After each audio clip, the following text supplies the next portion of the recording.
The lipstick smudge on Alex's collar glared at me like a neon sign, screaming infidelity. I held my breath, fingers trembling as I lifted the crisp, white shirt from the laundry basket. How many times had I washed away the evidence without realizing it?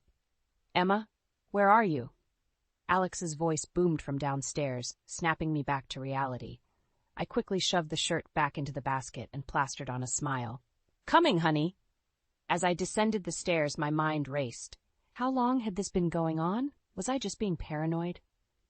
Alex stood at the bottom, keys jingling impatiently in his hand. "There you are. I'm heading out for a bit. Don't wait up." "Wait, Alex," I said, my voice steadier than I felt. "I thought we were having dinner together tonight. I made your favorite." He cut me off with a wave of his hand. "Something came up at work. We'll do it another time." "But it's our anniversary," I whispered, the words barely audible. Alex paused, his hand on the doorknob. For a moment, I saw a flicker of the man I married 15 years ago. Then, just as quickly, his face hardened. "Oh, right. Sorry, Em. I completely forgot. We'll celebrate this weekend." "Okay?" I could respond. He was gone, leaving me alone with the echo of the slamming door. I sank onto the bottom step, my head in my hands. When had everything gone so wrong? We used to be happy, didn't we? The phone rang, startling me out of my spiral. I answered without checking the caller ID. "Emma, it's Peter. I hope I'm not interrupting anything." Peter, my old friend from college. His warm voice was a balm to my frayed nerves. "No, not at all," I said, trying to keep the tremor out of my voice. "How are you?" "I'm good. Listen, I'm in town for a few days. I was wondering if you'd like to grab coffee, catch up a bit?" I hesitated. Alex wouldn't like it if I met up with another man, even an old friend. But then again, Alex wasn't here, was he? You know what? That sounds great. When were you thinking? We made plans to meet the next afternoon at a little cafe downtown.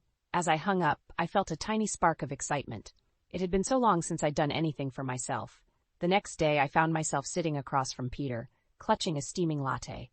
He looked good, a few more lines around his eyes perhaps, but still with that boyish grin I remembered.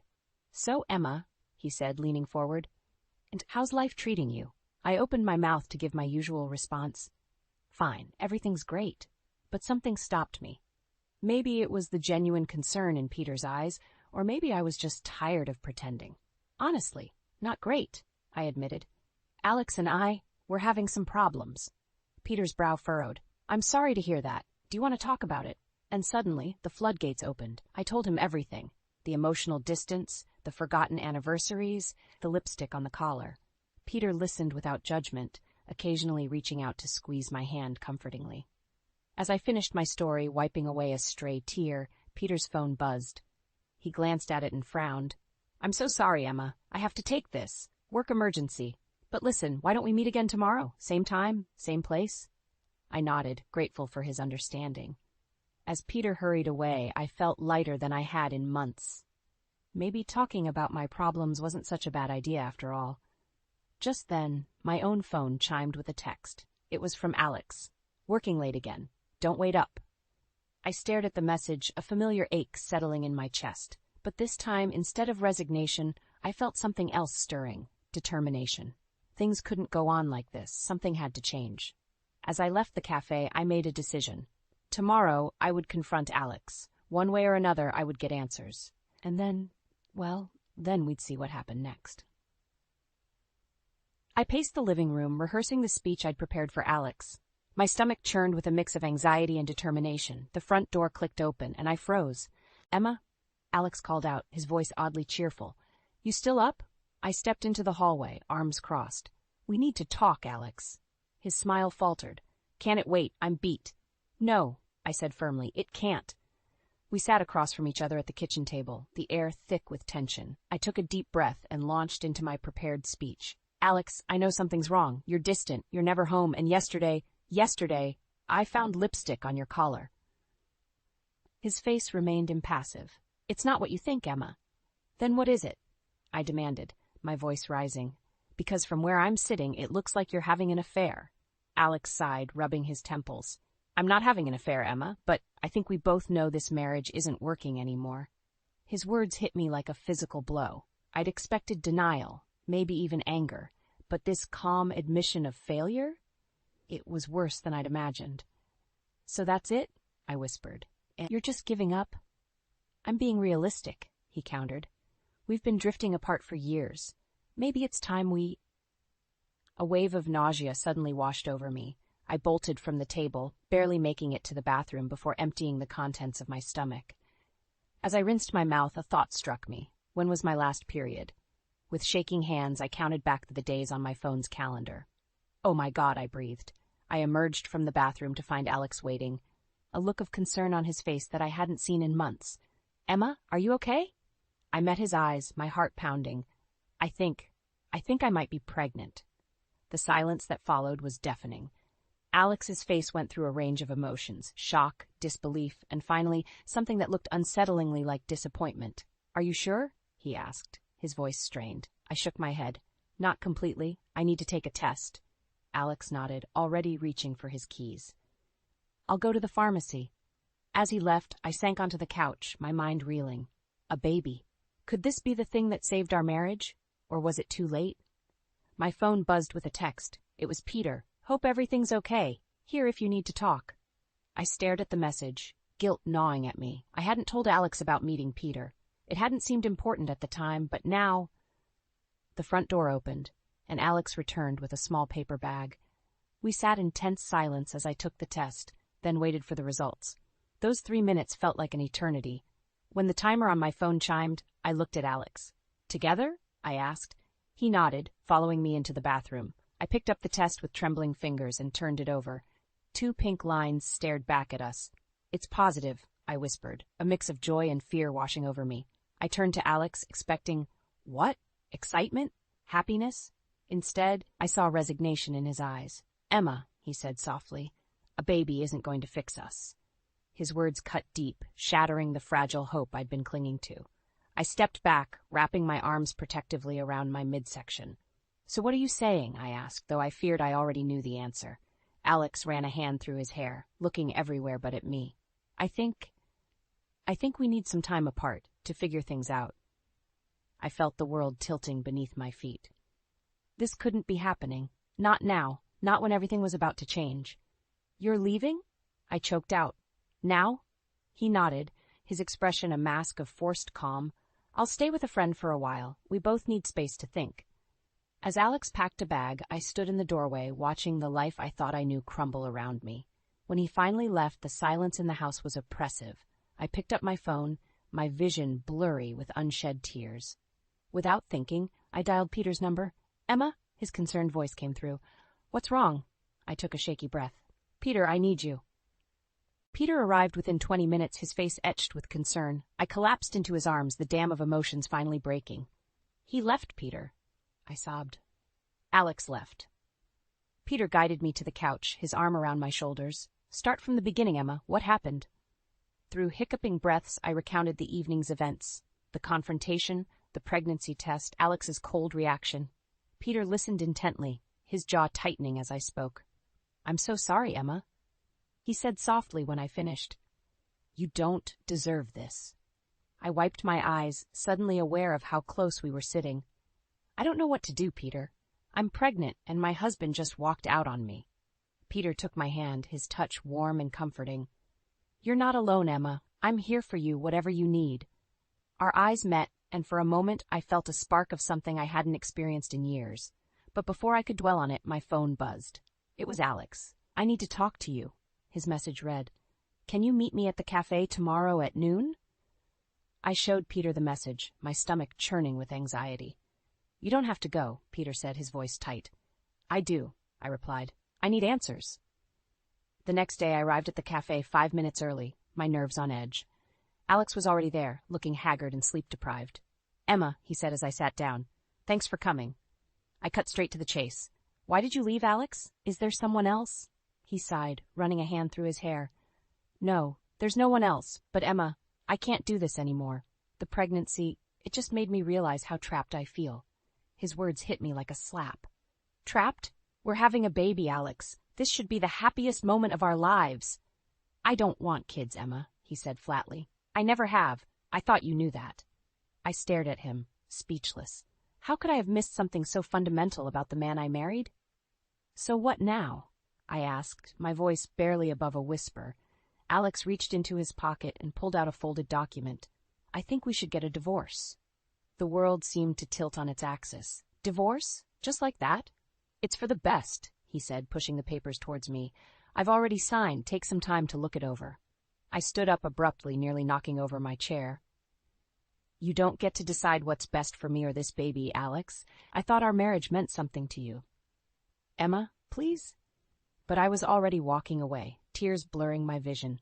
I stumbled out of the cafe, gasping for air. Suddenly, a strong hand steadied me.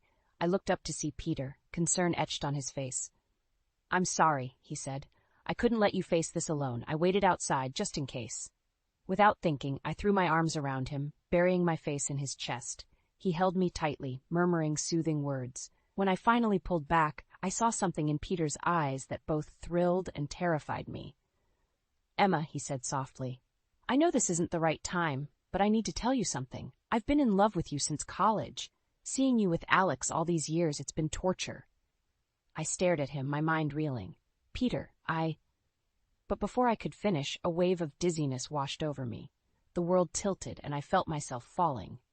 The last thing I heard was Peter's panicked voice calling my name as everything faded to black. When I came to, I was in a hospital bed, the steady beep of monitors filling the room. Peter sat beside me, his face pale with worry. What happened? I croaked. Peter squeezed my hand.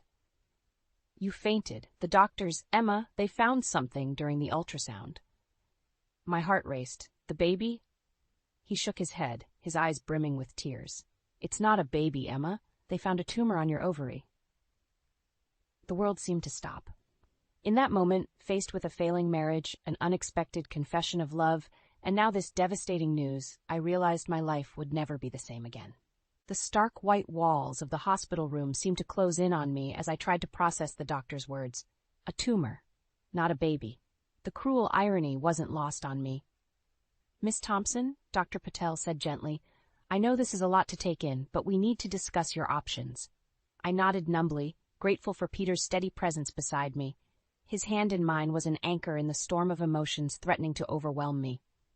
The tumor is sizable, but we caught it early, Dr. Saab Patel continued. With immediate treatment, your prognosis is good. However, I tensed, bracing myself for more bad news.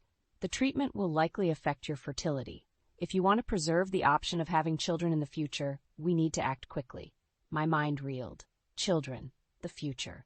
Just days ago, I thought I was pregnant, and now... I need some time, I whispered. Dr. Patel nodded sympathetically. Of course, but please don't take too long. Time is of the essence. As she left, Peter turned to me, his eyes brimming with concern. Emma, I'm here for you. Whatever you decide, I'll support you. His words, meant to comfort, only served to remind me of the complexity of our situation. Peter's confession of love hung between us, unaddressed in the wake of my diagnosis. I need to talk to Alex, I said suddenly. Peter's face fell, but he nodded. Of course. Do you want me to call him? I shook my head. No, I need to do this myself. With trembling fingers, I dialed Alex's number. He answered on the third ring. Emma? What's wrong? I took a deep breath. Alex, I'm in the hospital. It's not a baby. It's a tumor. The silence on the other end was deafening. Finally, Alex spoke, his voice uncharacteristically soft. I'm so sorry, Emma. Do you want me to come? No, I said quickly. I needed you to know. And Alex, I'm signing the divorce papers. I ended the call before he could respond, a weight lifting from my shoulders. For the first time in years, I felt like I was taking control of my life. Peter watched me carefully. Are you okay? I managed a small smile. No, but I will be. The next few days passed in a blur of tests, consultations, and difficult decisions. I opted for fertility preservation before starting treatment, clinging to the hope of a future I wasn't sure I'd have. On the day of my surgery, I found myself sharing a room with an elderly woman named Margaret. She had a kind face and a no-nonsense attitude that I immediately appreciated. First time? She asked, as I nervously fiddled with my hospital gown. I nodded. You'll be fine, dear, she said confidently. I've been through this rodeo 3 times now. The trick is to focus on what you're fighting for. Her words struck a chord. What was I fighting for? As if on cue, Peter appeared in the doorway, his arms full of flowers. Ready for this? He asked, his smile not quite hiding his worry. Looking at him, I suddenly knew the answer to Margaret's implied question. I was fighting for a second chance, at life, at love, at happiness. "I'm ready," I said, surprising myself with the strength in my voice. As the nurses came to wheel me to surgery, I caught Peter's hand. "Peter, when this is over, I think we need to talk about us." His eyes widened, hope flickering across his face. "Us?" I nodded, squeezing his hand. "Us." As they rolled me away, I caught a glimpse of Margaret giving me a knowing wink. For the first time since this ordeal began, I felt a glimmer of hope for the future. The last thing I remember before the anesthesia took hold was Peter's voice, soft and sure. "I'll be here when you wake up, Emma. I promise." And in that moment, facing the unknown, I made a promise to myself. Whatever happened, I would fight. For my life, for love, for the future I suddenly realized I desperately wanted. With Peter, with a family of our own. As I drifted off, I felt stronger than I had in years. The road ahead would be tough, but I was ready to face whatever came next, head on and heart open. 5 years. It's hard to believe how much can change in such a short time. As I stand in our sun-drenched kitchen, watching Peter flip pancakes while our 4-year-old daughter Jackie giggles at the table, I'm struck by a wave of gratitude so intense it nearly brings me to my tears. "Mommy, look! Daddy made a Mickey Mouse pancake!" Jackie exclaims, her blue eyes, so like Peter's, sparkling with delight. I ruffle her curly hair, marveling at how perfectly she blends our features. "That's wonderful, sweetheart. Daddy's quite the artist, isn't he?" Peter winks at me over his shoulder, and my heart swells. After everything we've been through, my cancer, the grueling treatments, the uncertain future, here we are, living a life I once thought impossible. "So, what's the plan for today?" Peter asks, sliding a plate of pancakes in front of me. "Well, I have that follow-up appointment at the hospital," I remind him, trying to keep my voice light. Even after 5 years of clean scans, these checkups still fill me with anxiety. Peter's hand finds mine across the table, squeezing gently. "Want me to come with you?" I shake my head. "No, you have that big presentation today. I'll be fine." But as I sit in the sterile waiting room 2 hours later, I'm not so sure. The familiar fear creeps in, whispering worst-case scenarios. What if the cancer's back? What if this time we're not so lucky? "Emma Thompson," a nurse calls, jolting me from my spiraling thoughts. Dr. Patel greets me with a warm smile, but there's something in her eyes that sets my nerves on edge. "How are you feeling, Emma?" she asks as I settle into the chair across from her desk. "Good," I say, perhaps a bit too quickly. "Great, actually." She nods, her expression turning serious. "Emma, I've looked over your latest scans, and there's something we need to discuss." My heart plummets. This can't be happening. Not now. Not when everything is finally perfect. "We've detected a small mass on your remaining ovary," Dr. Patel says gently. "The world seems to tilt on its axis." "Is it—" I can't bring myself to say the word. "We won't know for certain until we do a biopsy," she explains. "But given your history, we need to take this seriously." I nod numbly, barely hearing as she outlines the next steps. All I can think about is Peter and Jackie. How will I tell them? How can I put them through this again? As I leave the hospital, my phone buzzes with a text from Peter. "How'd it go? Everything okay?" I stare at the screen, my fingers hovering over the keys. I should tell him. He deserves to know, but the thought of seeing the worry in his eyes, of watching our perfect life crumble again, I can't bear it. All clear, I type back, hating myself for the lie even as I hit send. "See you at home. Love you." The guilt gnaws at me as I drive home, warring with the fear that threatens to overwhelm me. I know I should be honest, should lean on Peter's strength like I did before, but a small, selfish part of me wants to protect this happiness we've built, even if just for a little while longer. As I pull into our driveway, I see Jackie playing in the front yard, her laughter carrying on the warm summer breeze. Peter waves from the porch, his smile so full of love and trust that it breaks my heart. In that moment, I make a decision. I won't tell them. Not yet. I'll go through the biopsy alone, carry this burden myself until I know for sure. It's not fair to them, I know, but the thought of watching the light fade from their eyes is more than I can bear. "Mommy's home!" Jackie shrieks, running towards me with open arms. I scoop her up, holding her close and breathing in the sweet scent of her hair. Peter joins us, wrapping us both in a warm embrace. "Everything okay?"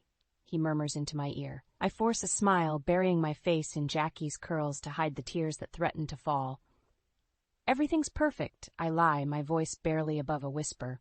And as we stand there, a picture-perfect family, in the fading afternoon light, I silently pray that my deception won't be the thing that finally tears us apart. The soft glow of candlelight danced across Peter's face as he raised his glass. To 5 wonderful years, he said, his eyes shining with love, and to many more. I clinked my glass against his, forcing a smile. The weight of my secret pressed down on me, threatening to shatter this perfect moment. It had been 2 weeks since my appointment, and the biopsy results were due any day now. Every ring of my phone sent my heart racing. "You okay, Em?" Peter asked, his brow furrowing with concern. "You seem distracted." I opened my mouth to confess everything, but the words caught in my throat. "I'm fine," I lied, hating myself for it. "Just thinking about how lucky we are." Peter reached across the table, taking my hand in his. "We are lucky. You, me, Jackie. We're a team, remember? Nothing can break us apart." His words, meant to comfort, only twisted the knife of guilt deeper. I was about to respond when a familiar voice cut through the restaurant's ambient noise. "Emma, is that you?"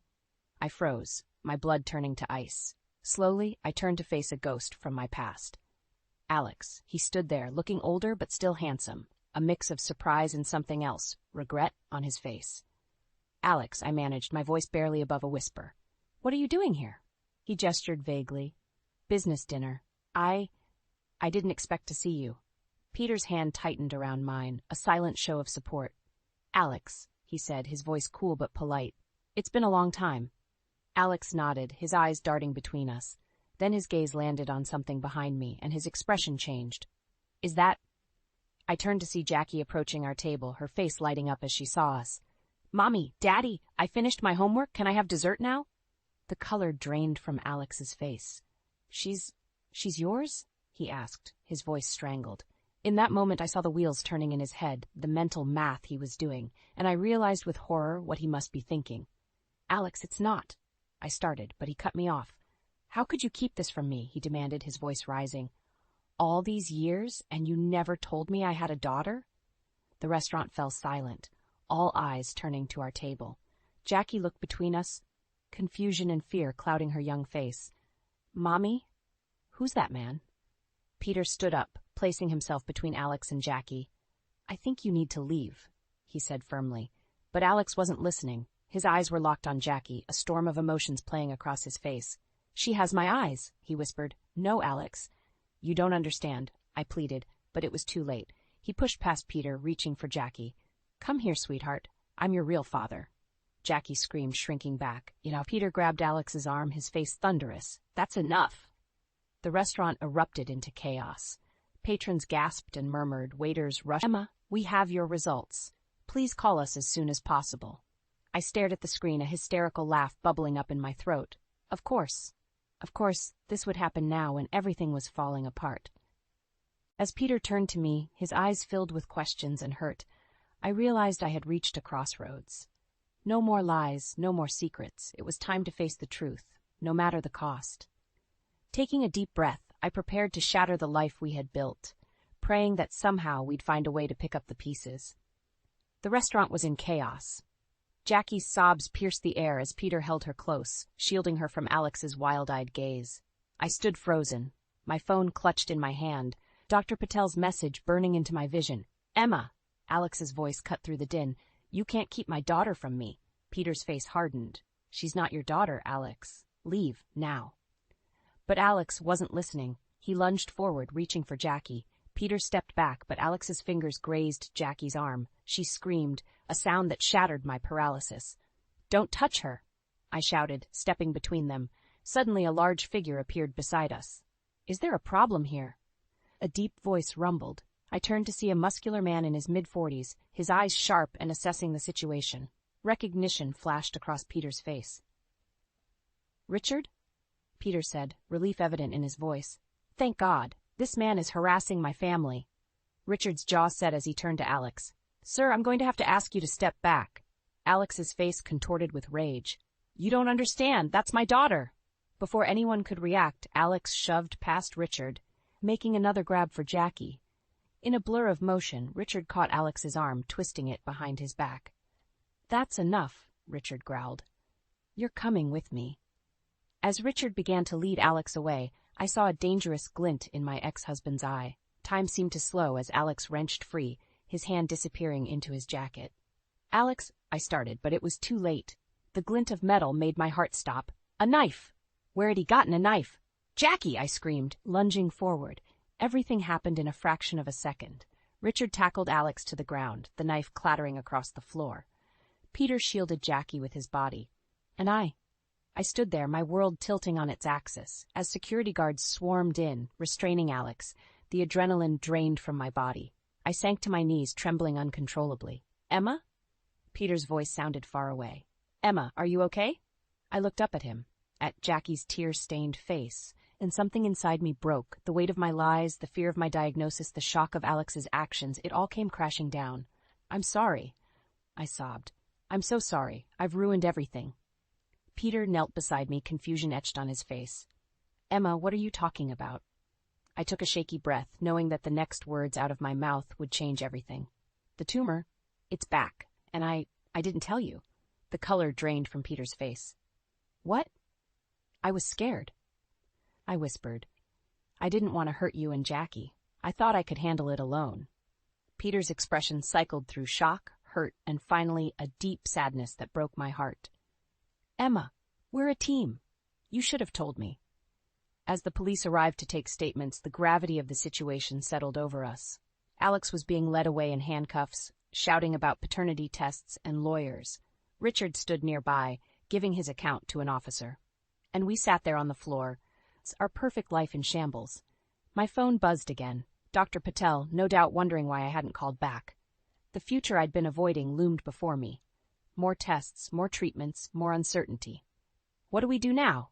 I asked, my voice barely above a whisper. Peter took a deep breath, squeezing Jackie's hand. "We face it together, all of it." As we sat there, surrounded by the wreckage of our anniversary dinner, I realized we'd reached a turning point. The lies, the secrets, the past we thought we'd left behind, it had all caught up with us, and now we had to decide, would we let it tear us apart, or would we find the strength to rebuild? Looking into Peter's eyes, I saw a flicker of the love that had brought us together, and in that moment, I made a silent vow.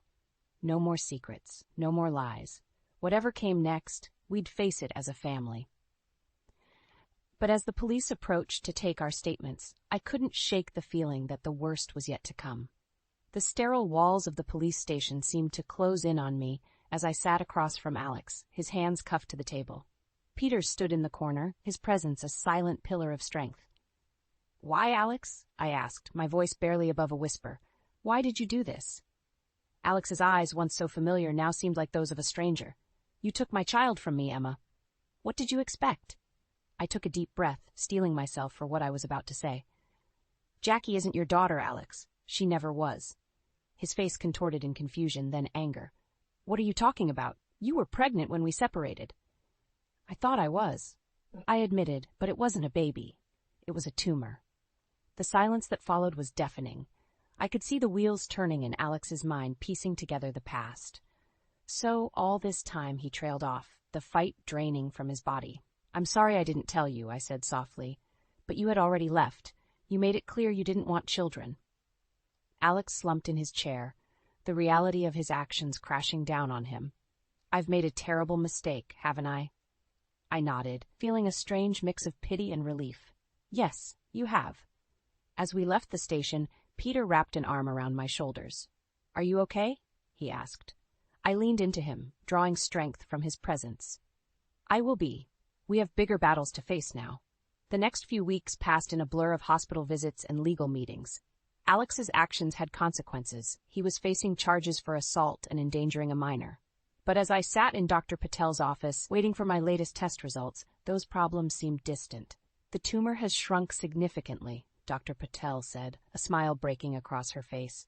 "The treatment is working, Emma." Tears of relief sprang to my eyes as Peter squeezed my hand. "So, what's next?" he asked. "We continue the treatment," Dr. Patel replied. "But I'm optimistic. You're a fighter, Emma." As we left the hospital, I felt lighter than I had in months. The sun seemed brighter, the air fresher. We picked up Jackie from school, her face lighting up as she saw us. "Mommy, Daddy, can we get ice cream?" Peter laughed, scooping her up. I think we can manage that, Princess. Sitting in the ice cream parlor, watching Peter and Jackie giggle over their sundaes, I felt a profound sense of gratitude wash over me. We had been through so much, divorce, cancer, Alex's attack, but here we were, still standing, still a family. "Penny for your thoughts?" Peter asked, noticing my contemplative mood. I smiled, reaching out to take his hand. I was just thinking about how lucky I am, how lucky we all are. Peter's eyes softened. "We've been through a lot, Em, but we're stronger for it." Jackie looked up from her ice cream, her face serious. "Are you sick again, Mommy?" I pulled her into a hug, marveling at her perceptiveness. "I am, sweetheart, but the doctors are helping me get better, and I have you and Daddy to help me too." "We're a team," Jackie said solemnly, echoing Peter's words from that fateful night at the restaurant. "That's right," Peter agreed, "and teams stick together, no matter what." As we left the ice cream parlor, hand in hand, I felt a sense of peace settle over me.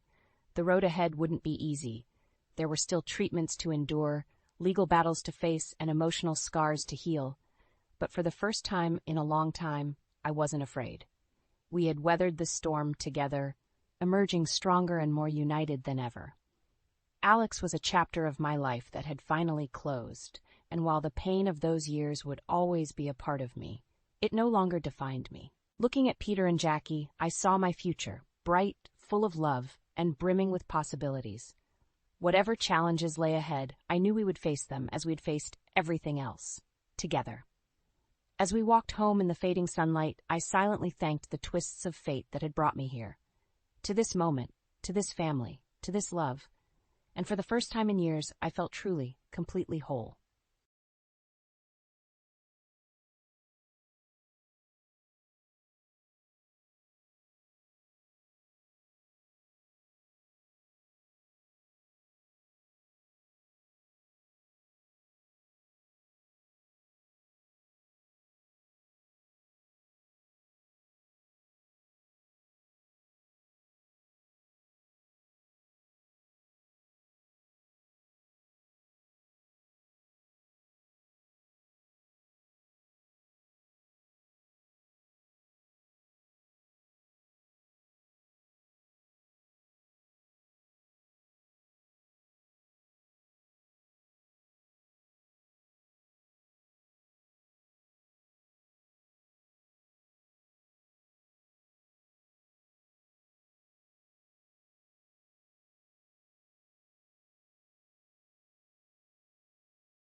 Frankly, you're just dead weight to this company.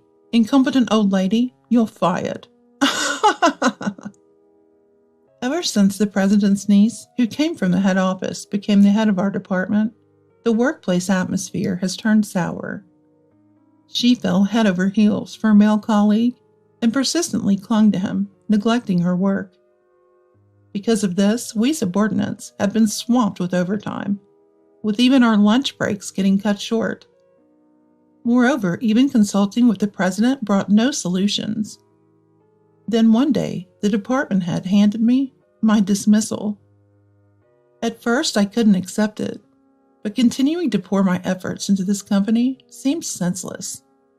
I appreciate everything. With those words, I left the office. In my heart, I thought, "You'll regret this too late," muttering to myself. My name is Chloe, 51 years old. I work as an office worker at a subsidiary of a certain corporation. While both men and women are increasingly remaining single for life, I am single too. I've always been a workaholic, preferring work over marriage. In my 30s, I sometimes panicked. I might end up alone forever if I don't get married soon.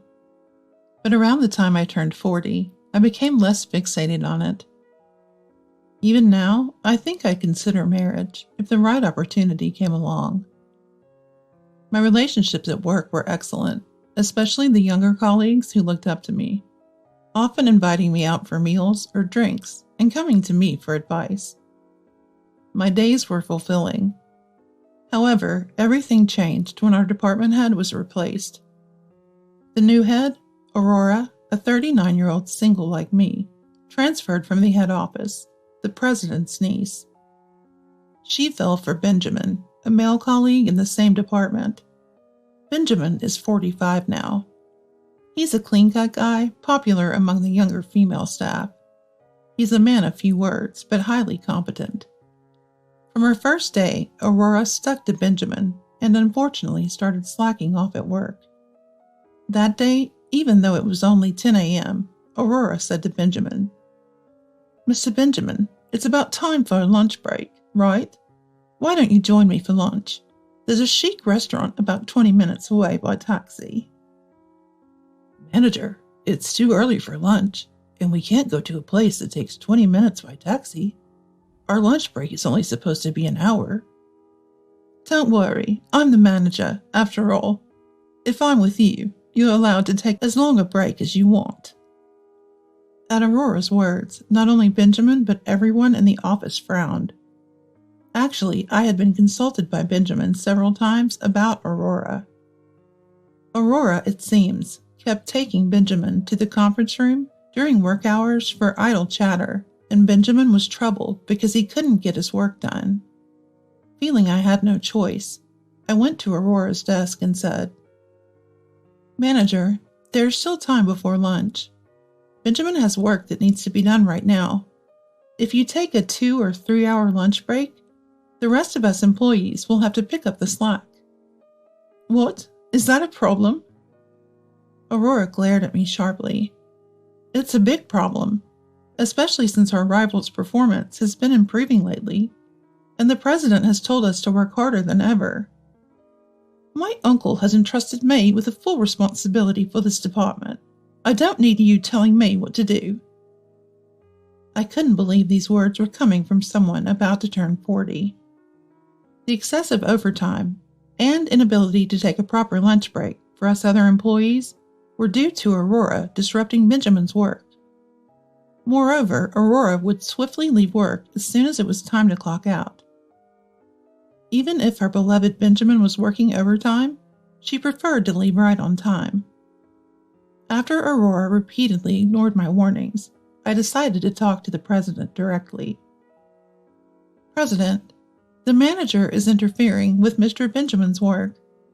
Please, could you do something about it?" "Well, I've heard about it from Benjamin and other employees, but I've left the department entirely to Aurora. It's not for me to intervene." "But the work progress is getting worse." The president sighed in annoyance. "Really? We need to work hard not to fall further behind our rivals. I have a lot of other things to do. Don't add to my workload." "But..." "Don't make me repeat myself. Get back to work, that's all." I was dumbfounded. I never thought the president would be this kind of person, though I had heard rumors of mistrust from some employees, so it was true.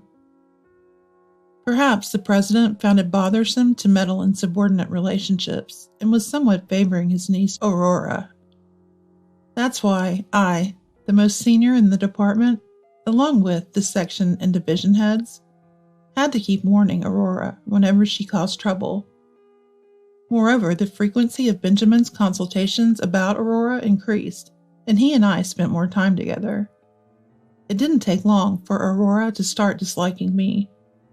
That day, after managing to escape Aurora's persistent lunch invitations as usual, Benjamin and I had lunch outside. Returning to the office after the meal, Aurora muttered to me, "Acting flirty at your age? Huh? Ridiculous!" I was taken aback. I never expected to evoke such jealousy from a woman over a decade younger at my age. After hearing what Aurora had muttered, Benjamin later apologized to me. "I'm sorry for causing trouble for you, Chloe." Benjamin bowed deeply, but he wasn't at fault. "Don't worry about it. I'll do my best so that you and the other younger employees can work comfortably. Feel free to talk to me about anything, okay?" However, since then, Benjamin has reduced how often he spoke to me in front of Aurora, trying not to cause me trouble. So I started initiating conversations with Benjamin. I couldn't ignore a junior colleague in trouble, as I've always done, and Aurora's jealousy towards me grew stronger by the day. One day, as usual, because of Aurora, Benjamin and I ended up working overtime. "Another day of overtime," I muttered to myself. Aurora, sneering, said to me, "Chloe, working overtime again. Overtime is for the incompetent who can't get their work done right. Benjamin doesn't need to stick around and help an old lady like you." Aurora didn't know I was helping with the work Benjamin couldn't finish. Incredibly, despite being a manager, she had no idea how much or what kind of work her subordinates were doing. Then Benjamin, with a raised corner of his eye, looked at Aurora and said, "Chloe is helping me with overtime because you're interfering with my work. Chloe is neither incompetent nor an old lady." Benjamin himself had repeatedly asked Aurora, "Please don't interfere with my work." But seeing Benjamin openly angry and counter-arguing like this was a first for me. Aurora, taken aback, stepped back and looked like she was about to cry. Then glaring at me, she left the office without a word. The next morning when I arrived at work, Aurora was unusually already there. Since Aurora always arrived several minutes late, I was surprised. Seeing me, Aurora said, "Chloe, could you come here, please?" I went to her desk, and the next moment, Aurora said something outrageous to me. "You're fired." What? Shocked by Aurora's sudden announcement, I stood there doubting my own ears. "Please pack up your desk. You'll be paid 30 days severance pay, so you don't need to come in tomorrow." Wait a minute. What's the reason for my dismissal? I can't accept this. Of course I said this to Aurora. "You have too much overtime. Our company can't afford to pay overtime to someone as incompetent as you." "Excuse me? But that's because you've been interfering with Benjamin's work." "It's not just about the overtime. Being just a regular employee at your age? Frankly, you're just dead weight to this company. An incompetent old lady like you is fired." At that moment, I remembered how Benjamin had defended me and gotten angry at Aurora the day before. Probably Aurora felt even stronger resentment towards me and decided to expel me from the company. The junior employees, including Benjamin, who was present, protested vehemently against my dismissal. But Aurora, even to Benjamin's words, just said, "Quiet," and wouldn't listen. Initially, I couldn't accept the dismissal, but then I thought about it again. Why work under such a person, feeling miserable every day? Is there any point in contributing my valuable time and effort to a company led by someone who let such a person run rampant? Finally, I answered Aurora. Understood. I appreciate everything. And then I packed my personal items from my desk. As I was leaving the office at the end of the day, Aurora, laughing in a high-pitched voice, said, "How refreshing to be rid of an incompetent subordinate." I didn't retort and just left the company silently. In my heart, I thought, "You'll regret this too late," muttering to myself. The next day when I was at home, I surprisingly received a call from Aurora. I thought I had handed over my work to the section heads, division heads, and other employees. Could there have been something I missed? Though I didn't want to talk to Aurora, I reluctantly answered the phone. "Hello?" "Hello, Chloe. You left your coffee cup in the break room, you know?" Aurora reminded me, and I realized I had forgotten to check for any left-behind items in the break room, preoccupied with handing over my work. "I'm sorry. Please feel free to dispose of it." I thought that was the end of the call, but Aurora continued talking. "Oh, really? By the way, everyone's been complaining to me about firing you. But even without someone as incompetent as you, our company will do just fine, you know?"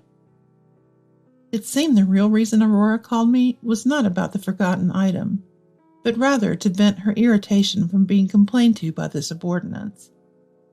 "At your age, finding another job will be tough, won't it?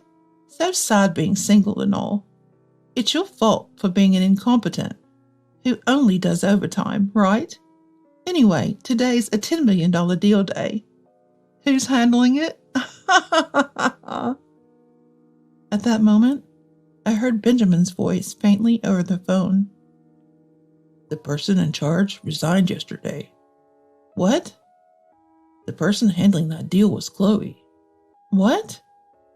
Apparently surprised, a loud noise came through the phone, probably Aurora dropping it. After picking up the phone, Aurora said to me, "You're kidding, right? When I told you that you were fired, you didn't say a word about handling such an important deal. No one else mentioned it to me either."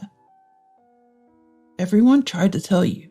If Chloe was fired, the crucial deal would fall through. But you didn't listen to anyone's words. That's why this happened." When I left the office, thinking to myself, "You'll regret this too late." It was precisely about this. I could foresee Aurora running into an unbelievable problem. Wanting to punish Aurora, I deliberately left the company without revealing I was in charge of the $10 million deal. I felt sorry because I knew the failed deal would surely impact the company's performance, inconveniencing my colleagues. However, understanding my feelings after ending Aurora's verbal abuse, everyone ultimately sent me off with their blessings. Moreover, everyone was fed up with the president. After I accepted the dismissal, they unanimously said in a place Aurora couldn't hear, "We don't care what happens to this company anymore." "Manager, I'm considering resigning from this company." Then I heard Benjamin's voice. "Resigning? Why, Benjamin?" "It's not just me. Everyone here is thinking of resigning. Chloe was involved not only in the $10 million deal, but in other major projects. Our key clients were contracting with us because Chloe was here. Now that Chloe's gone, this company is finished." It might sound odd to say it myself, but I didn't work as a workaholic for so many years for nothing. While my female colleagues from my generation and juniors resigned upon getting married, I just kept working relentlessly. Naturally, I was quite skilled in my job. Since my early 20s, I always prioritized work and spent my days focused on it. Interestingly, about 15 years ago, I was appointed as a manager. However, I felt more fulfillment working as a regular employee than in a managerial position.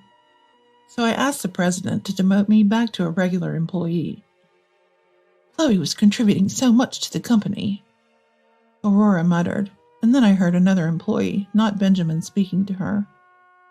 Apparently, they were just on the phone with the client for the deal, and upon learning I was no longer handling it, "Please consider our conversation null and void," they said. "That's terrible. My uncle emphasized several times that we must succeed in this deal. Tell them the manager from the head office will personally handle it. I heard the employee, as instructed by Aurora, speaking on the phone to the client. However, the client insisted on nullifying the deal and even hung up. This is serious. I need to speak to them myself and resolve this. Then Aurora frantically started calling the client. Her explanations were so confused, I tensed up, worrying she might anger them further. Aurora had little grasp of what her subordinates were working on. Though it's not surprising this happened, it was still dreadful. A few minutes into Aurora's call, there was a sudden silence, followed by her weak mutter. They hung up on me. I could imagine Aurora standing at her desk, pale-faced. Honestly, I felt a sense of satisfaction. It even brought a smile to my face. Then I said to Aurora on the phone, Hello, manager, can you hear me? What? Hello? I'll be hanging up now. Again, thank you for everything. Just as I was about to press to end the call button, Aurora stopped me. Wait, don't hang up. Chloe, please come back to the company. What? I'll apologize for everything I've said and done to you. Please just come back. Aurora sounded desperate, but of course I had no intention of returning. I'm sorry, but that's impossible. Excuse me. Wait, don't hang up. I said I'd apologize. You were the one who fired me, right? And now that things have gone wrong, you want to act as if nothing happened and expect me to come back. That's too convenient. Goodbye. Then I finally hung up the phone. Aurora called several times after that, but I blocked her number without hesitation. That evening, while preparing dinner, my doorbell rang. Opening the front door, I was surprised to find Aurora and the president standing there. Even though I left everything to Aurora, I never imagined she would dismiss you of all people. I'm truly sorry. Of course your dismissal is canceled. Please come back. I'm so sorry. Both of them bowed deeply to me. Without Chloe, today was truly disastrous. The $10 million deal was canceled, and all the subordinates submitted their resignation letters to me. Please come back. I'm sorry, but please leave. As I said over the phone, I have no intention of returning to your company. I made my stance clear to them. Yes, they were reluctant to leave. Please, we need you. Without you, our company will surely collapse. Please, if you return, the employees who submitted their resignation letters will surely come back. Benjamin will continue to work for us, too. I, like Chloe, have no intention of returning to the company. Turning around, I saw Benjamin walking from the living room towards the entrance. What? Why is Benjamin at Chloe's house? All thanks to the manager. Aurora didn't seem to understand Benjamin's words. Stunned, she stood frozen, mouth agape. Benjamin then added, Chloe has always been supportive while I was troubled by the manager's persistent advances. The more the manager followed me, the closer Chloe and I became. What? Closer? Chloe and I are now in a relationship. What? Indeed, Benjamin and I had recently become a couple. Before Aurora and the president arrived, Benjamin and I were in the kitchen cooking stew together. Benjamin lost his wife in an accident about 5 years ago. At that time, he was visibly depressed at work, and I, as his senior colleague, often encouraged him. Gradually, Benjamin started confiding in me about everything, especially about his troubles with Aurora's incessant bothering. Until recently, Benjamin saw me as a reliable senior. However, as Aurora joined our department from the head office and we started having meals and conversations more often, he began to be attracted to me as a woman, which he confessed. After Benjamin's confession, I realized I was also drawn to him. Ironically for Aurora, she ended up playing the role of a matchmaker between me and Benjamin. That's impossible. Aurora collapsed on the spot, seemingly in shock. She looked down, unable to utter a word. Then, to the president standing beside Aurora, I said, "That's enough, isn't it? Please leave. No matter what you say, none of us will return to your company. Everyone has already found new jobs." "New jobs? Where?" "We've all decided to join your rival company." "What?" The day I was fired by Aurora, one of the junior employees told us that they knew the executive vice president of a rival company. This employee had transferred to our department from another one a few years ago, where they had worked with the person who is now the executive vice president of the rival company. The manager of the department where the junior employee used to work is also a relative of the president. It seems like this manager, like Aurora, is known for shirking work. The employees in that department had consulted the president about the manager's laziness, but he, just like in this incident, did nothing about it. Disgusted with the president, several employees resigned, one of whom is now an executive at the rival company. This growing rival company was apparently in need of more staff. When the junior employee discussed our situation with the executive, they invited all of us to join their company. Thanks to that, I quickly found a new job. Please don't make me say it again. Both of you leave, I insisted as I was about to close the door. "Wait, I understand. How about I pay you double your previous salary?" the president offered. "What?" "We want you back that much. Please return to us." I was utterly dismayed by the president's words and sighed the deepest sigh of my life. "President, it's not about the money. We've decided not to return because you don't care about your employees." "I'll change that, please." "It's too late for that now. And trying to solve this with money? I can't trust you. Please leave." Finally, the president seemed to give up. He was crying and left, pulling a stunned Aurora with him. Soon after, the company collapsed. The parent company was kind enough to transfer the employees to other subordinates or the head office, but the president, Aurora, and the lazy department manager lost their jobs. The president was even divorced by his wife. His neglect of her and lack of gratitude, coupled with the company's collapse, seemed to be the last straw. The president has not only resigned himself to a lonely old age, but also spends his days tirelessly working to repay the massive debt incurred by the company's collapse. Aurora is doing the same, working from early morning until late at night without rest, helping to pay off the president's debt. Considering it all started because of Aurora, I think it's only fair. They aren't allowed to take a break, even though they've collapsed from overwork several times. The lazy department manager from the other department was fired from every new job for the same reason, and is now living a homeless life, having been disowned by his family and relatives. As for me, I'm working hard at my new company, where the president is very caring towards the employees. I'm in a great work environment, and even managed to secure contracts with several companies I previously dealt with, including the $10 million deal, which was successfully completed at my new company. The president offered me a promotion, but I preferred to remain as a regular employee. 3 years later, Benjamin and I got married.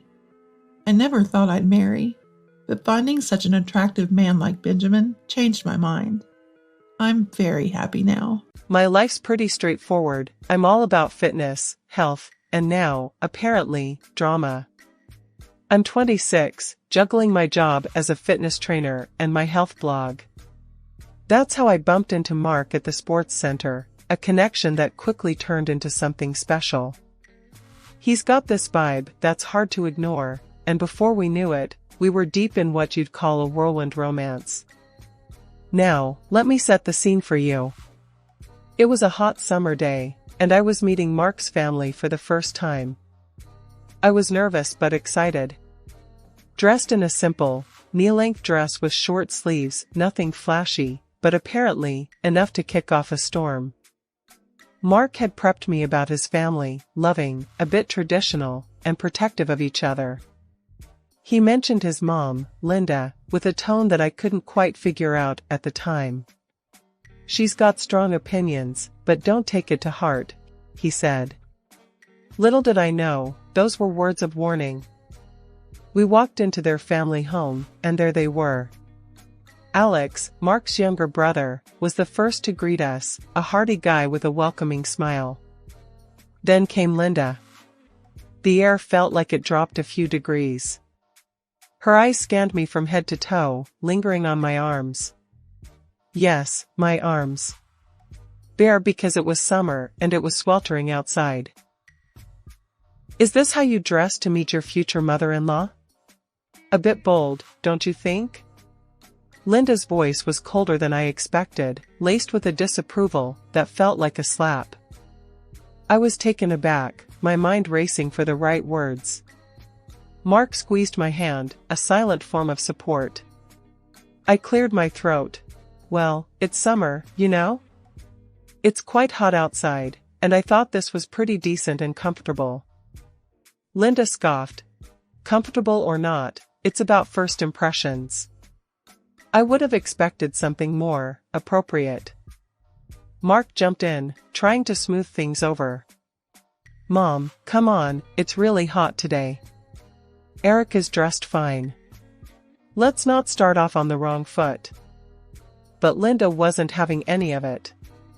"I'm just saying, Mark. It's about respect." "But fine, let's have dinner." Dinner was a tense affair. Conversations flowed around me, but Linda's earlier comments hung over the table like a dark cloud. Alex tried to lighten the mood, cracking jokes and sharing stories, which I was thankful for. Mark kept shooting me reassuring looks, but the damage was done. After dinner, while helping with the dishes, Linda cornered me in the kitchen. "Listen, dear, I'm just looking out for my son. He's a good boy, and I don't want him to make a mistake." I was floored. "A mistake? Linda, I love Mark, and I'm not here to play games. I don't know what I did to give you a bad impression, but that's not me." She just shook her head. "We'll see. Time tells all truths." The ride home was quiet. Mark apologized for his mom's behavior, but I could tell he was upset too. She can be protective, but this was too much. "I'm sorry, Erica." I sighed, leaning back in the seat. "It's okay, Mark. But if this is how it's going to be, we've got a rocky road ahead." The wedding planning was in full swing, and Mark and I were all in, picking out decorations, tasting cakes, and of course, finding the perfect attire. I fell in love with this stunning dress, sleek and a tad revealing, but nothing outrageous. Well, at least I thought so until Linda caught a glimpse. "You plan on wearing that in front of the whole family, Erica?" She blurted out the first time she saw it. "Looks like you're aiming for a beach party rather than a wedding." I tried to laugh it off. "It's just modern, Linda. Plus, it's going to be a warm day, and I want to feel comfortable." Mark squeezed my hand, signaling not to start a battle we couldn't win. But Linda's frown said it all. She wasn't pleased, muttering about tradition and decency as she walked off. I thought, if a dress could stir the pot, what lay ahead? After the initial clash with Linda, things settled into a tense kind of normalcy. I threw myself into work and my blog, which was my slice of sanity. My blog and social media were my territory, a place where I felt in control and could share my passion for fitness and health. It never crossed my mind that this very passion would stir the pot once again. One evening, Mark and I were lounging on the couch, a rare moment of downtime. He was scrolling through his phone, a frown slowly forming on his face. "Babe, we need to talk," he said, his tone serious. I sat up. "What's up? Something wrong?" He handed me his phone, showing my Instagram profile. There, in the comments of my latest post, were a bunch of supportive and some flirty comments. Normal stuff, I thought. Okay, and? I was confused. It's my mom, Mark sighed. She's been going through your posts, making a big deal out of every single guy comment. She's spinning it like you're, I don't know, inviting attention? I felt a rush of anger. You've got to be kidding me. It's Instagram, for crying out loud. People comment. That's how it works. Yeah, I know, but she's convinced there's more to it. She's telling everyone who'll listen that you're not faithful. It's ridiculous. I grabbed the phone from him, scrolling through the comments. Nothing out of the ordinary. Yet, Linda had managed to twist it into something sordid. So, what?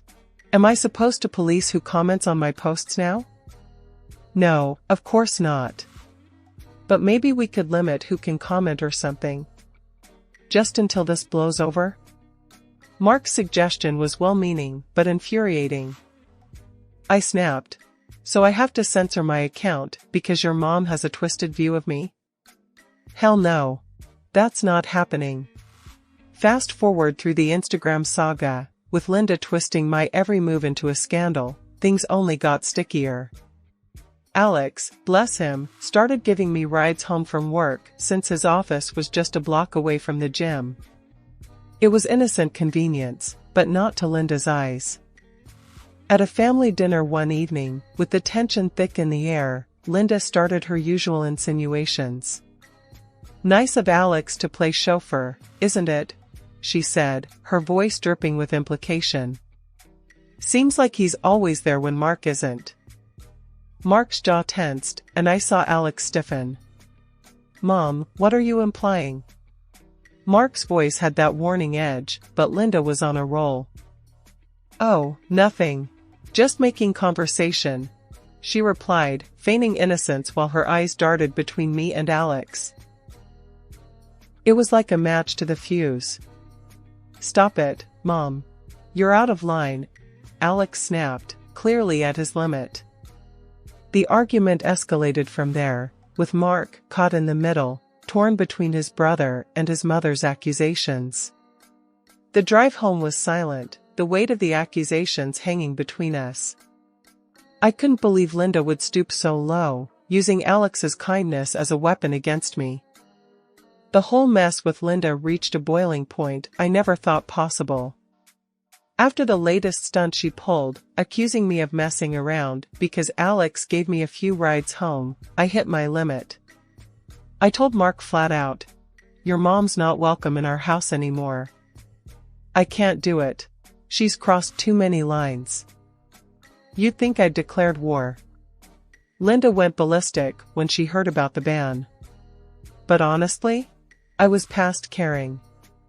Her constant digs and accusations were bad enough, but what came next was the real kicker. A couple of months down the line, I found out I was pregnant. Joy turned to chaos real quick. Linda, upon hearing the news, decided to spin a new tale, telling Mark she could be carrying anyone's child. How do you know it's yours? With all those men at her gym, who knows? Hearing that venom from his own mom, Mark started to change. He'd listen, really listen, to her poison. I could see it in his eyes, the doubt. It was like a slap in the face. Our once solid bond was now filled with this unspoken tension, eating away at us. One night, after overhearing another one of their phone calls, I confronted Mark. So, what? You think I'm cheating on you? That this baby isn't yours? My voice was sharp, a mix of hurt and anger. Mark looked torn, a shadow of himself. I don't know what to think anymore, Erica. My mom, she's got all these ideas, and what? You're gonna take her word over mine? Over everything we've built? I cut him off, disbelief coloring every word. He didn't answer. Just shuffled his feet and looked anywhere but at me. That silence spoke volumes, more than any argument ever could. Things between us got colder after that. Conversations were clipped, filled with tension. It was like living with a stranger. The joy of our upcoming baby was overshadowed by this cloud of suspicion and doubt. When our baby boy came into the world with his fair hair and bright blue eyes, I thought maybe, just maybe, things would start to look up. But I couldn't have been more wrong. As he grew, his features became even more pronounced, making him the spitting image of a golden-haired angel. Problem was, Mark, my husband, is as brunette and dark-eyed as they come, which, of course, gave Linda, the ever-suspicious mother-in-law, more ammo for her accusations. I even dug up my old childhood photos to show Linda and Mark, hoping it would shut down the whole ridiculous argument. Look, I said, pointing to a picture of me at 5, blonde and blue-eyed, just like our son. It's genetics, Linda. Can't you see the resemblance? Linda just sniffed, unimpressed, her eyes narrowing. Convenient, isn't it? That your genes decided to pop up now. And Alex being blonde doesn't help your case. Mark stood there, caught in the middle, his face a mix of confusion and hurt. The tension was unbearable.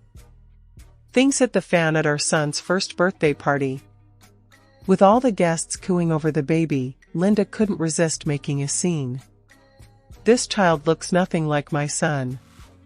Everyone can see it. We need a DNA test to prove who the father really is, she announced out loud, making everyone uncomfortable. I was livid, my face burning with embarrassment and anger. Are you out of your mind, Linda? Accusing me in front of everyone? No way am I doing some test just because your paranoia's got the better of you. I shot back, my voice dripping with indignation.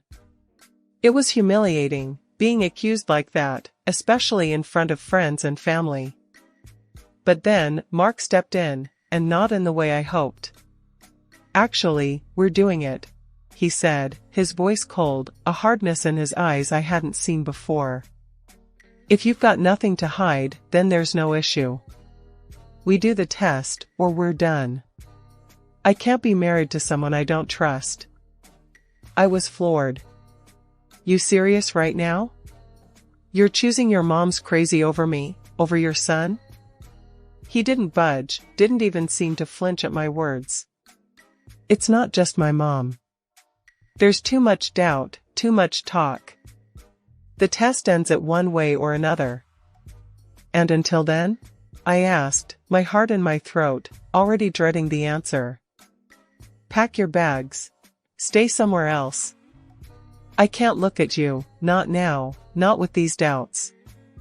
His words cut through me, leaving a chill in their wake. So, there I was, packing up a storm, my hands shaking with a cocktail of rage and hurt. Our baby boy, oblivious to it all, watched with wide, innocent eyes as his world, and mine, crumbled. I left, heading to the only place I could think of, my mom's. My mom was waiting, arms wide open, when I got there. I barely got through the door, before I broke down.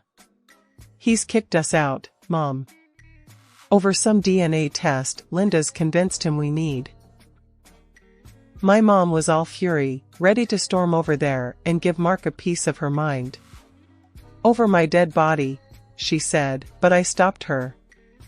No, it's not worth it. Not right now. I spent the night going over every moment, trying to figure out where it all went wrong. How did we get here, from being so in love to questioning our baby's paternity? And Alex, caught up in this mess for no good reason other than Linda's spite. After the whole mess at my son's first birthday, word got around fast. It felt like the whole city knew about Linda's accusations before the party favors were even picked up. My friends, my mom's friends, even the neighbors who'd watched me grow up, were all whispering behind my back. It was like living in a bad dream. Fed up and desperate to clear my name, I decided to go ahead with the DNA test. Picking up the phone, I called Mark, my voice steady, but my hands shaking. I'll do the test, I said, cutting straight to the chase. There was a pause on the other end, before Mark replied, his voice too calm for my liking. I knew you'd come around. It's for the best. Arriving at the clinic, I was a bundle of nerves. Mark was there, looking like he carried the weight of the world on his shoulders. And, to my surprise, so was Alex. Why is he here? I asked, nodding toward Alex, unable to keep the edge out of my voice. Mark didn't meet my eyes as he answered. There's been talk that you and Alex might have, you know. He's getting tested too. I felt my blood boil at the implication. You think I'd, with your brother? That's how little you trust me? Before Mark could reply, the specialist called us in, breaking the tension for a moment. Inside, the specialist laid it out straight. Determining paternity can be complicated when potential fathers are siblings. We'll need additional samples from everyone involved, including from you, Erica, to ensure accuracy. So, we all gave our samples, each of us lost in our own thoughts. I could tell Alex was mortified, Mark was conflicted, and me? I was just angry. Angry that it had come to this, angry at Linda, angry at Mark for letting his mother's paranoia get this far. With the tests done, we were told it'd be a couple of weeks before we got the results. Those weeks were the longest of my life. I wasn't just sitting around, though. I made a few calls, talked to a man who promised he could help me out in a delicate matter. I didn't know if it would lead anywhere, but I had to try something. The waiting was torture, not knowing what the future held for me, my son, and even Mark and Alex. But I clung to the hope that once the results were in, I could start to put this whole nightmare behind me. The tension in Linda's living room was almost a physical presence, wrapping its icy fingers around my heart as we waited. The grand reveal was about to happen, with everyone playing their part in this twisted family drama. My son clutched my hand, sensing the storm brewing, but not understanding its cause. Linda, ever the master of ceremonies in her own mind, dramatically sliced open the envelope containing the DNA test results. Her anticipation was palpable, hoping, no doubt, for a scandal to validate her accusations. But the moment she peeked inside, her expression faltered, her disappointment clear as day. "The father is Mark," she announced, her voice losing its usual sharpness. Mark, who had been a bundle of nerves, visibly relaxed, a smug smile spreading across his face. He turned to me, his arrogance returning full force. "Well, there you have it. No harm done, right? You can come back home now." His words ignited something fierce within me, a mix of disbelief and anger. I couldn't hold back a bitter laugh. "Come back? After all this? You must be joking." He blinked, taken aback by my reaction. "But, you're innocent, Erica. Isn't that what you wanted?" That's when I played my hand, pulling out the divorce papers I'd kept hidden away. The silence that followed was deafening as I laid them on the table. Mark's face went from confident to pale, a look of sheer panic taking over. "What's this? Why?" "Divorce papers," I replied, the words tasting like freedom. "And here's why." I then produced the photos, the undeniable proof of Mark's infidelity, captured in vivid detail by the private detective I'd secretly hired. Mark's transformation was pitiful. From confident to broken, he started to babble apologies, his earlier facade crumbling. I'm sorry. I didn't mean for any of this to happen. Please, let's talk about this." "Talk?" I scoffed, my voice cold. "You dragged my name through the mud, let your mother accuse me of the worst, and all the while, you were the one cheating. There's nothing to talk about." Linda attempted to intervene, her earlier eagerness for drama now replaced by a desperate need to salvage the situation. "Now, dear, let's all calm down. We can fix this." "Fix this?" I cut her off sharply. "Your son's a cheat. And you're no better for stirring all this trouble based on lies. After I laid out the proof of Mark's betrayal for all to see, the room turned into a battleground of broken bonds and shattered illusions. Linda, with a look of sheer disgust, couldn't tear her eyes away from the photos spread out like a hand of betrayal on the coffee table. I'm not just walking away, Mark. I'll be demanding alimony and compensation for this treachery, I declared, my voice steady but seething with anger. Mark's face drained of color, his earlier bravado evaporating into thin air. You can't be serious, he stammered, looking from the photos to his mother, seeking some sort of refuge or rescue. Linda, ever the matriarch, tried to salvage what little control she thought she had. Oh, please. She was never right for you. She would have cheated on you sooner or later. You're better off without her. That's when Alex, who'd been quietly simmering with rage, stepped in. Enough, he exploded, his voice echoing off the walls. I'm done with all of this. With both of you. He looked pointedly at his mother and brother. After everything you put her through, based on nothing but your own twisted suspicions, I'm out. Linda turned to him, her face a mask of shock and desperation. Alex, please, don't say that. I was just trying to protect our family. Protect? Alex scoffed, his scorn palpable. Is that what you call this? Destroying relationships, spreading lies? I can't be part of this family if this is what it stands for. I'm moving to another city. Starting fresh, away from all this madness. Hearing of Alex's decision later, I relayed the events to my mom. She had always been my rock, and even now, her words provided a cold comfort. That's the price of Linda's folly. Her arrogance and stupidity cost her her own sons. Maybe now she'll see the harm she's caused. The fallout was immediate and absolute.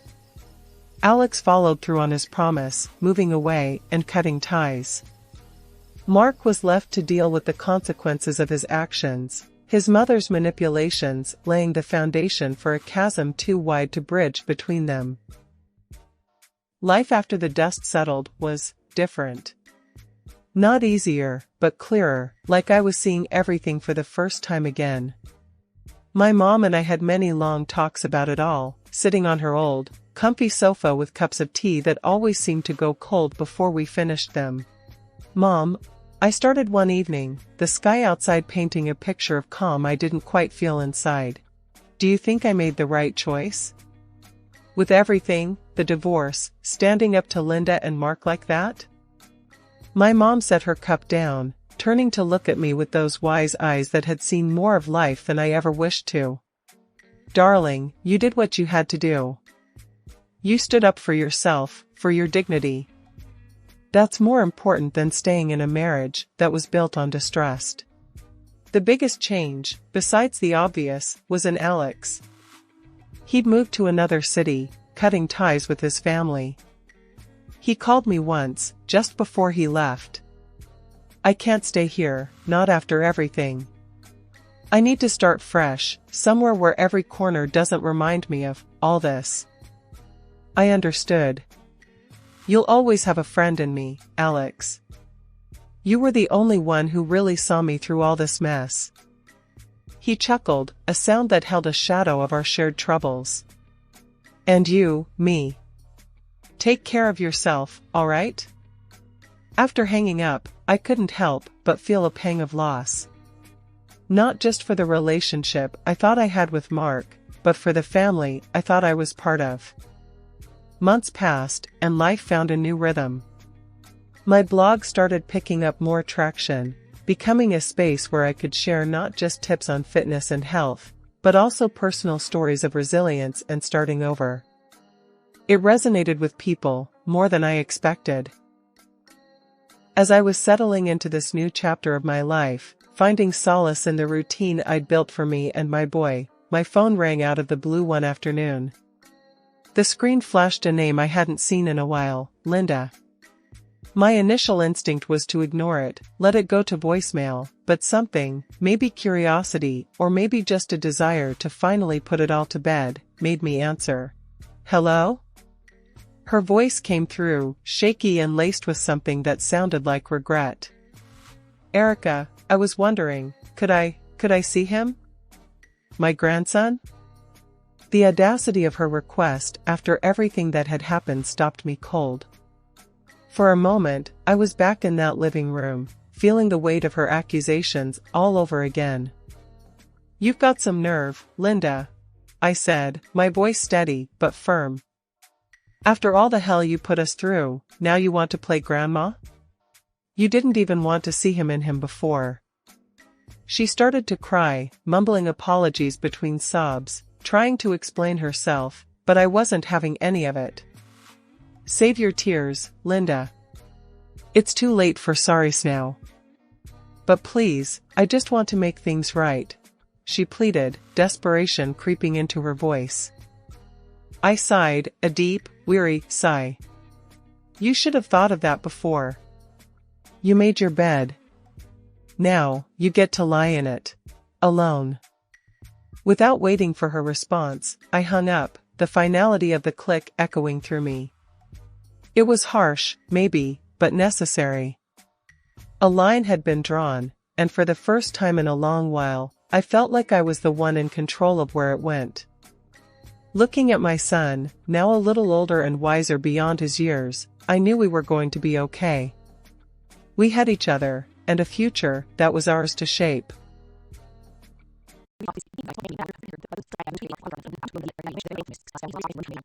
In that moment, the truth hit me like a gut punch. The man laughing it up with his polished work friends was not the devoted, loving man I had fallen so desperately in love with 8 years ago. He had taken everything I'd given, my hopes, dreams, and very body, using me as a vehicle to obtain the picture-perfect little life he'd always envisioned. And now that he had it all, I'd been reduced to background noise in his world. An afterthought. A means to an end. The mother of his children and caretaker of his home, but no longer a desired partner. Bile rose in my throat as his uproarious laugh echoed once more. Gripping the countertop with white-knuckled hands, my fury simmered to a rolling boil. I welcomed it. Karma was coming for Donovan, and I would be the one to serve it. The next morning, I awoke to find Donovan already gone for work. The echoes of last night's party still rang in my throbbing head as I shuffled through the disastrous wreckage of our home. I winced at the heavy scent of liquor, stale food, and body odor permeating the space. My living room looked like it had hosted a frat party kegger.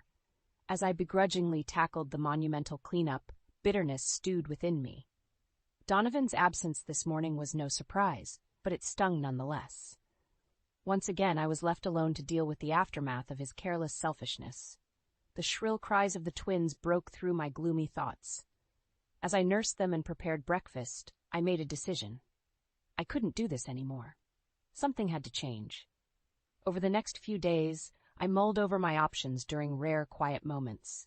Divorce seemed the most obvious choice, but doubt still gnawed at me. Maybe last weekend had just been a breaking point. We were both overstressed and exhausted. Having another baby put strain on things. Maybe I just needed to communicate better. But each voicemail Donovan left only fueled my simmering anger. Hey babe, gonna be late again tonight? Client dinner? Steve got Nick's tickets last minute, so heading out with the guys? Don't wait up. Been crazy busy prepping for this presentation. Probably pull another all-nighter at the office. Can you take care of dinner with the kids?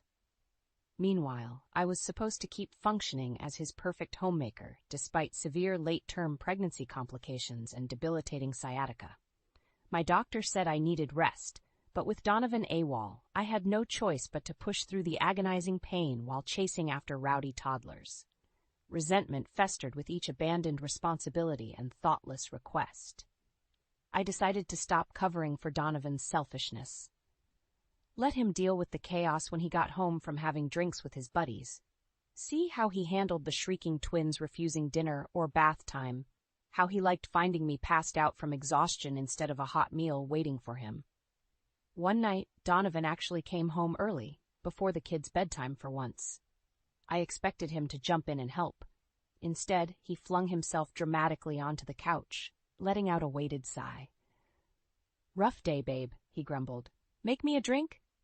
I froze, mid-wrangle with a squirming, shrieking Mason. Harper chomped angrily on the TV remote nearby. Laundry, toys, unwashed dishes, and crumbs surrounded us in every direction. And now Donovan wanted me to stop and mix him a cocktail? Something inside me snapped. I shoved Mason into Donovan's lap, ignoring his yelp of surprise. Stomping to the kitchen, I splashed whiskey, vermouth, and bitters over some ice, then slammed the glass down next to Donovan. "Here's your damn drink," I growled through clenched teeth. "Now get off your lazy ass and help me handle your own children." I stormed out, leaving Donovan's shocked face in my wake. Let him figure out dinner and bedtime for once. I needed rest, doctor's orders. If he didn't like it, he could leave. I awoke the next morning stiff and bleary-eyed, having passed out fully clothed. The chaotic events from last night filtered back through my exhaustion. Donovan's feeble attempts at wrangling the kids, their escalating tantrums, his pointed remarks about my attitude problem. I dragged myself out of bed, steeling myself for the disaster surely awaiting me. I was surprised to find Mason and Harper dressed and quietly eating breakfast as a freshly showered Donovan scrambled some eggs. "Morning, babe," Donovan greeted me cheerily. "I handled the morning routine so you could sleep in, even ironed my shirt myself," he added proudly. I eyed him warily as I sank onto a stool, my back throbbing. Donovan placed a plate of eggs and toast in front of me with a flourish and a peck on my cheek. "My presentation is this afternoon, so I've got to run soon, but I'll be back to help get the kids to bed. Teamwork, right?" He gave me a playful nudge before disappearing to grab his briefcase. I picked at my breakfast, puzzled by Donovan's oddly cheerful attitude after our blow-up last night. I had expected defensive anger or passive-aggressive punishment. Instead, he seemed to be making an effort. It gave me pause about my divorce plans. The twins' high-pitched giggling broke my reverie. My brows shot up in surprise as I took in Donovan crawled on the floor, making silly faces at them. Had I ever seen him play with them like this? "Dot a tickle!" Harper squealed. The kids dissolved into delighted squeals as Donovan blew raspberries on their round bellies and tickled their sides. Witnessing such uncharacteristically devoted daddy behavior, I felt my frostiness thawing despite myself. Later, as I begrudgingly tidied the playroom, the doorbell rang. I opened it to find Steve, Kim, and the rest of Donovan's rowdy work crew, bearing cases of beer. "Surprise!" Steve bellowed. "We're kidnapping Donovan for an epic night out." Kim waved at me tipsily as she stumbled past in towering heels. "You don't mind, right, Ella? Thanks, you're the best." I stood there stunned, watching the group laugh and chatter as they made themselves at home like they owned the place. Just like last weekend, I realized.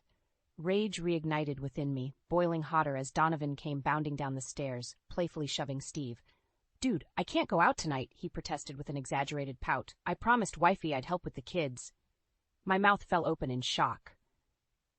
He was using the one decent thing he'd done all week to try and manipulate me? Steve threw an arm around Donovan's shoulder, waving me off. "Come on, man, don't let the old ball and chain stop you from living a little. Though I don't know how you gave up bachelorhood for this."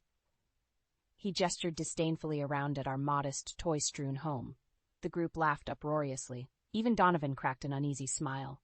Fury flooded me as the infants wailed from their cribs. This chaos was the last straw.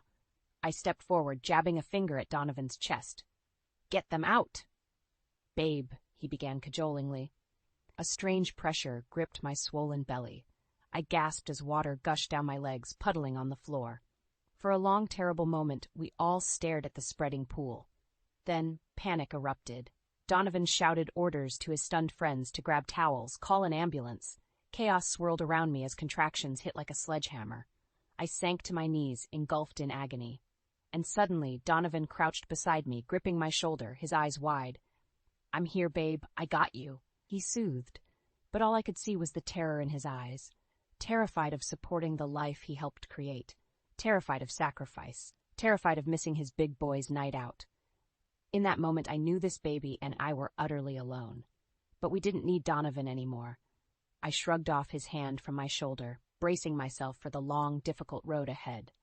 The hospital room swirled around me, lost in a haze of agony and chaos. Nurses fluttered in and out as I drifted into consciousness between mercifully numb snatches of fitful sleep.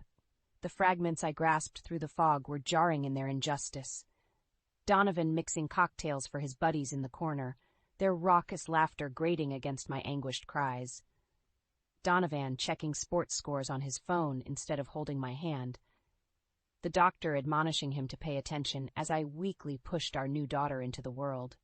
Once, I awoke to find Donovan slumped snoring in a chair, reeking of stale booze mixed with antiseptic hospital smells. His friends must have smuggled alcohol in for him, I realized. Bitterness rose in my throat. Even now, during the birth of his own child, his priority was partying with the boys. The heart rate monitor blared a warning as rage spiked my blood pressure. A nurse rushed in, nudging my useless lump of a husband awake. "You need to help soothe her, sir," she urged Donovan. "This much stress could complicate the delivery." "Complicate?" Donovan parroted with a sarcastic huff. "How much more complicated can it get than this chaos?" He strode over and took my clammy hand, his face stoic, but his eyes conveyed chilling disinterest behind the fake facade. Revulsion roiled my gut. How had I not recognized so long what selfishness lurked behind that charming smile? "Just breathe, babe," Donovan urged mechanically until the nurse left satisfied. Then he checked his phone again. "Oh shit, game's on!" He leapt up to rejoin his buddies, now clustered around the small TV. "Yo, Steve, toss me a beer." His jovial tone barely penetrated the hazy din enveloping me, but suddenly everything became crystalline sharp. I saw it all so clearly now, the illusion of marriage and partnership, his disregard for me as anything but a vehicle for his ideal lifestyle and offspring. I had been a naive fool, bedazzled by passionate romance. Donovan gained the doting wife, the perfect children, the picturesque little family to parade before colleagues and clients. As soon as I fulfilled that image, I was expendable. Well, no more. If Donovan wanted his freedom so badly, he could have it, but it would come at a grave price. First I had to take care of our daughter, though, I realized as another contraction ripped through my spent body. I drew from some deep, primal reservoir of strength, pushing through the fiery pain. A short while later, a lusty cry pierced the room. "It's a girl!" the doctor proclaimed. I sagged against sweat-soaked sheets, relief crashing over me as the nurses examined her. Healthy baby, no complications, I was told. At least there was that small mercy. Swaddled in soft blankets, tiny scrunched face peeking out, this fragile being was unquestionably worth all the suffering. As they placed her in my weary arms, it felt like coming up for air after nearly drowning. "My sweet perfect Hannah," I whispered, memorizing her delicate features. I would move heaven and earth to protect this tiny innocent creation from harm. Later, as I rested, savoring my daughter's milky scent, resolute awareness solidified within me, hard as diamond and sharp as steel. I would not allow her to grow up chained within a farce of conditional love and performative family values. No matter the cost, Hannah would grow up knowing her own strength, that her worth depended not on someone else's fickle approval. She deserved more. We deserved more. And come hell or high water, we would claim it. 2 days later, I walked through the front door of our house, cradling newborn Hannah in my arms. Donovan shuffled in behind us, laden with balloons and a teddy bear almost bigger than our twins. "Welcome home," shouted Steve, Kim and others from Donovan's office. They crowded the living room alongside family members who had helped watch Mason and Harper. I blinked at the loud cheering squad in confusion, while Donovan soaked up the attention. He raised his hands triumphantly. "Thanks for coming out, everyone. Let's celebrate baby Hannah." He grabbed a bottle of champagne, popping the cork dramatically. My relatives gasped and murmured disapproval at seeing liquor so soon. But Donovan's friends whooped raucously, holding out plastic cups expectantly. I stood there exhausted and sore as the parties merged awkwardly around me. Mason wailed from his playpen, begging to be held. My mom appeared, taking the baby from my limp arms wordlessly. Donovan pressed a plastic cup into my hand with a wink. "Here, babe, you've earned it." Then he was off, laughing and mingling with his buddies. I sank onto the couch, blinking back tears of fatigue and frustration. The chaos swirled violently around me, hungry crying infants, tipsy party guests, expecting me play hostess despite just giving birth. An ornery Harper shoved Kim's well-manicured toddler. Cries erupted. Kim snatched up her kid with a dramatic huff. "Ugh, no offense, but I so could not handle 3 babies this young," she proclaimed loudly to the room. "Having just one put such a strain on my and Steve's relationship." My grip tightened on the cup of lukewarm champagne as I witnessed Donovan just laugh and slap Steve on the back in agreement. Suddenly the cheerful facade, the arrogant celebration of Hannah's birth when he showed such disregard for my suffering, was too much to bear. Some last fragile thread of hope still binding me to Donovan snapped forever. The truth could no longer be ignored. During the most intense and profound moments of our marriage, bringing new life into this world, all Donovan cared about was liquoring up with buddies and keeping up the charade of involved family man. I had been nothing but a vehicle for him to obtain his ideal lifestyle. The person I fell in love with years ago was gone, if he'd ever truly existed at all outside my naive dreams. Maybe he died the first time Donovan disregarded my feelings to go drink with colleagues, or the first time Steve made a demeaning comment about my motherhood in front of him and Donovan just laughed. It didn't matter anymore. With crystal clarity, I saw now that the love was dead between us. This sham of a marriage only served Donovan's interests, draining away my vitality in the process. In that moment, I swore a promise to myself and my children. I would no longer let this man use me up while giving mere scraps in return. I would no longer make excuses or try to live up to impossible standards. Those days were done. In their place, a cold, ruthless determination emerged. Donovan would pay gravely for what he had done and would face utter ruin.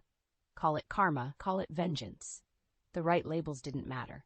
Only breaking free from toxic patterns and legacy matters for my children now. I threw back my champagne with purpose. Soon Donovan's reckoning would come. For now, though, it was time to celebrate new beginnings. Over the next few weeks, I discreetly met with divorce lawyers as I recovered from Hannah's birth. I filed motions and drained accounts, rerouting Donovan's beloved bonus money into offshore savings. By the time the paperwork was served, I had already moved with the kids back home to my parents' house. Donovan blew up my phone for days, leaving increasingly desperate voicemails. He fluctuated between raging, begging, and cajoling emotional manipulation. I refused his calls with icy calmness. My lawyer relayed steely negotiation terms. I wanted full custody and a significant portion of savings and assets in exchange for a quiet, uncontested split. Donovan reluctantly signed the document, scowling like a petulant child denied candy. With my name solely on the house deed now, I wasted no time gutting his beloved man cave. Out went the garish leather furniture, giant TV, framed jerseys. I converted the space into a cheerful nursery for Hannah. On social media, I made posts showcasing single motherhood. My hair flowed in breezy, carefree curls, and I smiled brightly despite the exhaustion in my eyes. Overflowing my feed with cute baby photos was petty, I knew, but I relished imaging Donovan's indignant rage at the damage to his image. Indeed, colleagues slowly stopped inviting Donovan to happy hours and golf games. He raged to me over texts about how I turned everyone against him unfairly with my lies. I blocked his number as the final divorce papers came through. Soon after, while nursing Hannah late one night, I received a message request on social media from Donovan's friend Gina. We had always been friendly, so I accepted, thinking she likely just wanted to arrange visiting my kids. Instead, an unsolicited onslaught of screenshots flooded in, showing Donovan out at clubs, handsy with strange women, stumbling drunkenly down streets. My eyebrows rose. Apparently, Donovan's downward spiral was worse than I realized if close friends were now selling him out. I messaged my gratitude to Gina while analyzing the screenshots. Donovan clutching stripper breasts, Donovan projectile vomiting tequila outside a bar, Donovan smugly posing with Kim at what resembled a tropical resort. My eyes narrowed at beautiful Kim draped on Donovan's arm. No wonder Steve had stopped talking to Donovan lately. Clearly I wasn't the only one Donovan betrayed. A malicious spark of inspiration took hold as I forwarded the incriminating images to Steve. Then I leaned back, bouncing a cooing Hannah on my lap as scorn blazed from my eyes. Let the hyenas turn on each other. Over the next few days, delight burst in my chest as carefully curated lies on Donovan's shiny social media profiles unraveled. He raged and pleaded, trying to do damage control as career connections dropped him. But it was too late. He lost control of the narrative. The fake perfect life we projected as a couple came crashing down in flames, exposing the ugly truth behind glossy photos. Soon after, Donovan stumbled to my door, begging for money or help winning sympathy with old colleagues. His clothes reeked of body odor and stale cigarettes.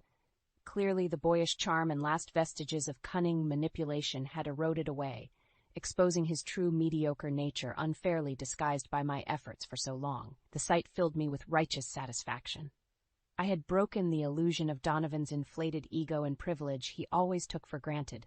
Reduced now to a sniveling addict rejected by all, he would never woo another woman into submission or needlessly abandon his children again.